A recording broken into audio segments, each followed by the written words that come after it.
So anybody that watched the Japanese Grand Prix this weekend will remember that Jack Doohan had a horrific crash in free practice too.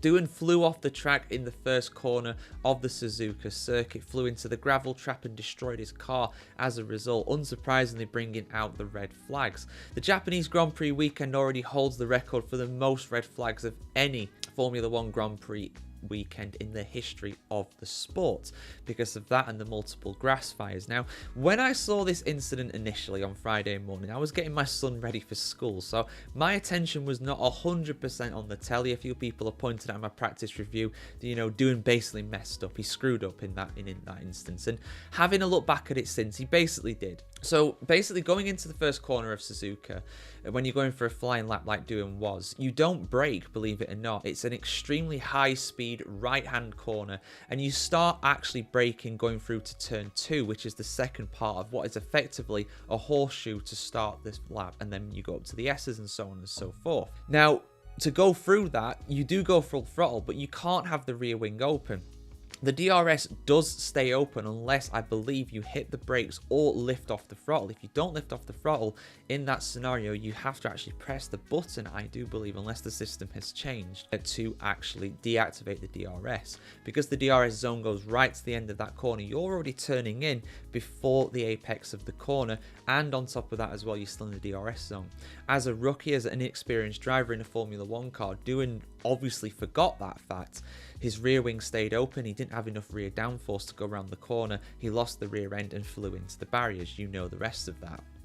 Now, a few drivers have had to say on the incident, and no doubt, you know, there is questions around Doohan being under incredible pressure because of what's happening with him and Franco Colapinto, and I've covered that extensively before. I'm not going to do so again in much detail here. I'll probably put the link at the end of the video to go and, you know, go over how that whole situation is working right now at Alpine. It's very much my opinion that Doohan is going to be replaced as an Alpine driver after the Saudi Arabian Grand Prix, after this current triple header, because that will have elapsed his contract basically. But some drivers, like I said, have had their kind of say on this as well. Carlos Sainz being one of them, and he's saying that Formula 1 need to prevent accidents like that from happening in the future. Let's have a look at the experienced Spanish driver's opinion about this. Let's have a look and see what he's saying, because I believe he's now, is he the GPDA president, or he's one of the directors anyway? He joined that, so his opinion does hold a lot of weight here in my opinion. So let's see what's been said. Full article on the F1Chronicle.com as always. This is probably the longest intro I've ever made to a video. There we go. New Grand Prix Drivers Association's director, Carlos Sainz, is calling for changes to the DRS system in Formula 1 in the name of safety. Alpine's Jack Doohan admits that he deliberately left his DRS rear wing flap wide open as he sped flat out at 300 km/h into turn 1 at Suzuka in practice, resulting in an almighty crash. Honestly, after trying to do that, I just want to leave it in the past and move on, said the bruised rookie Australian. According to Sainz, however, the way DRS works in Formula 1 should not give the drivers the freedom to leave the flap open into treacherous corners such as that.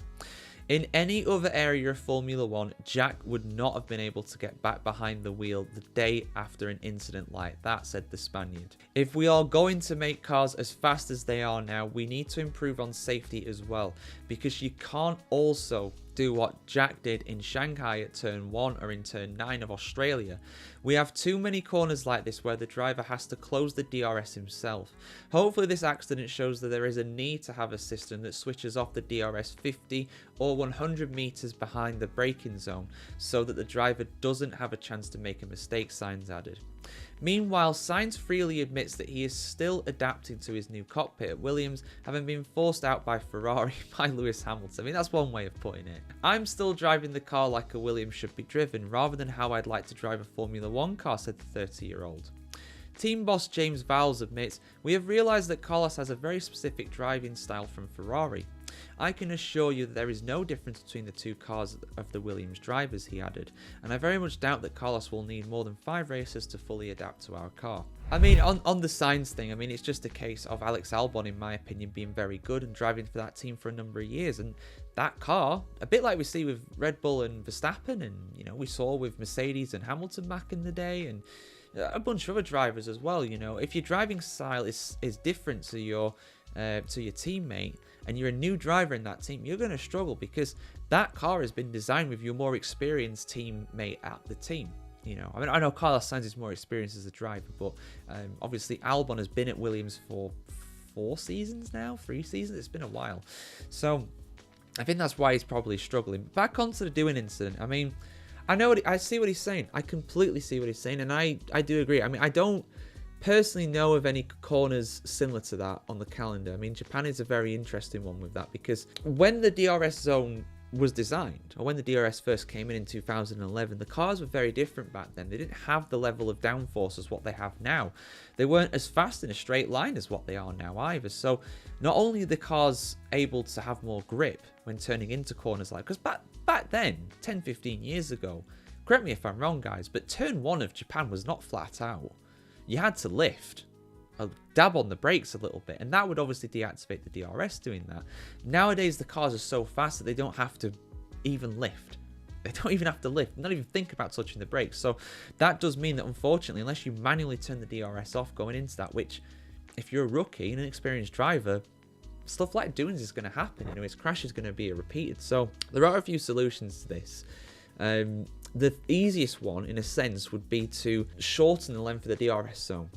If you shorten the length of the DRS zone before the turn-in point, which I know does vary from driver to driver, lap to lap, and session to session even, so it's not a perfect solution, but if you were to shorten the DRS zone, then the rear wing would close automatically before you would even get to the corner. So that is a way to solve it. Now, the downside of that obviously is that it makes it more difficult to overtake, but as we saw in Japan this weekend, even with the DRS zone being the length of that entire straight, you can't overtake there easily. It's really difficult. So I don't think that'll make a massive difference, but he's right. What he's saying, Sainz, there are some flat-out zones that we just don't have the DRS in for very obvious reasons. Obviously, even though it's a long flat-out zone from turn 1 to Eau Rouge in Spa, we don't have DRS going there. We do up the Kemmel straight, but we don't have it going down there because you don't want cars going side by side necessarily through Eau Rouge. Same with going from the Spoon corner to the 130R as well in Japan. You don't have the DRS there because you don't want cars regularly running side by side with a DRS flap wide open going through to 130R. Yeah, it makes spectacular racing, but you could also get an Alan McNish style crash from O2. That could also happen. So there's no easy solution to this. They could, of course, I don't know. I really don't know. I was going to say they could, of course, have some system in the car, but how would you do that? Because to the car, all you're doing is you're going flat out. The car isn't asking questions about whether you're going to spin. Whether you're going to spin, again, is extremely subjective. It's based on the track conditions, your confidence as a driver, the tyres, the line you're taking through, the aerodynamic levels on the car. Everything all varies on that. It will all kind of contribute to a different way to take that corner. So I think, to be honest, I think probably shortening the DRS zone might be the best solution, but it's not ideal. And it's not going to win many popularity contests, but if we can stop an accident like Doohan's happening, very much a good thing. But yeah, I'll leave the link, like I said, to the video about Colapinto and Doohan. There's a few of those, to be fair, but the most recent one of those, I'll link that at the end of the video if you're on YouTube. If you're on one of the other social media platforms, you know how we do on here. Just go and search up the video, go and look on the channel. There's plenty of content to sink your teeth into. So yeah, have a fantastic day, guys. Hope you had a great weekend watching the Japanese Grand Prix. Hope you stayed awake for it, because it wasn't the best, to be honest. I did struggle at times to stay awake during that, but yeah. Your thoughts in the comments below. Comment, subscribe if you want to see more. And yeah, have a great day, guys. See you very soon.